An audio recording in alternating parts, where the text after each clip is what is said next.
గుంటూరులో ఘోరం జరిగింది. 4 ఏళ్ల బాలుడి మెడను కుక్క కొరికేయడం విషాదానికి దారితీసింది. కళ్ళెదుట ఆడుకుంటున్న బిడ్డ కుక్క దాడిలో హఠాన్మరణం చెందడం తల్లిదండ్రులను తల్లడిల్లిపోయేలా చేసింది.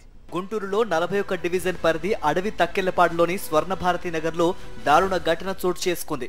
వీధి కుక్క దాడిలో 4 ఏళ్ల బాలుడు ప్రాణాలు కోల్పోయాడు. ఐజాక్ అనే బాలుడిపై వీధి కుక్క దాడి చేసింది. బాలుడి మెడను కుక్క కొరికేయడంతో తీవ్ర గాయాలయ్యాయి. వెంటనే బాలుడిని గుంటూరు ప్రభుత్వ ఆసుపత్రికి తరలించినా లాభం లేకపోయింది. 4 ఏళ్ల పసివాడు కళ్ళెదుటే విలవిల్లాడుతూ ప్రాణాలు కోల్పోవడంతో కన్నవారి రోదనలు మిన్నంటాయి. బొమ్మినేని నాగరాజు, రాణిల చిన్న కుమారుడు ఐజాక్ ఆదివారం సాయంత్రం ఇంటి ముందు ఆడుకుంటూ ఉండగా వీధి కుక్క దాడి చేసి మెడ పట్టుకుని ఈడ్చుకెళ్లింది. స్థానికులు వెంటబడి కుక్క బారి నుండి బాలుడిని విడిపించారు.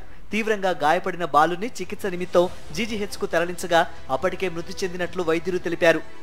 బాలుడి మృతితో తండ్రి నాగరాజు, తల్లి రాణి కన్నీరు మున్నీరయ్యారు. బాలుడి తల్లి ఏడ్చి ఆసుపత్రిలో సొమ్మసిల్లి పడిపోయింది. వీధి కుక్క దాడిలో బాలుడు మృతి చెందడంతో స్థానికులు తీవ్ర ఆగ్రహంతో నగరపాలక సంస్థకు చెందిన కుక్కలను పట్టుకునే ఉద్యోగిపై దాడి చేశారు. జీజీహెచ్ మార్చురీ వద్ద ఆందోళనకు దిగారు. మున్సిపల్ అధికారులు వీధి కుక్కల పట్ల నిర్లక్ష్యంగా వ్యవహరిస్తున్నారని మండిపడ్డారు.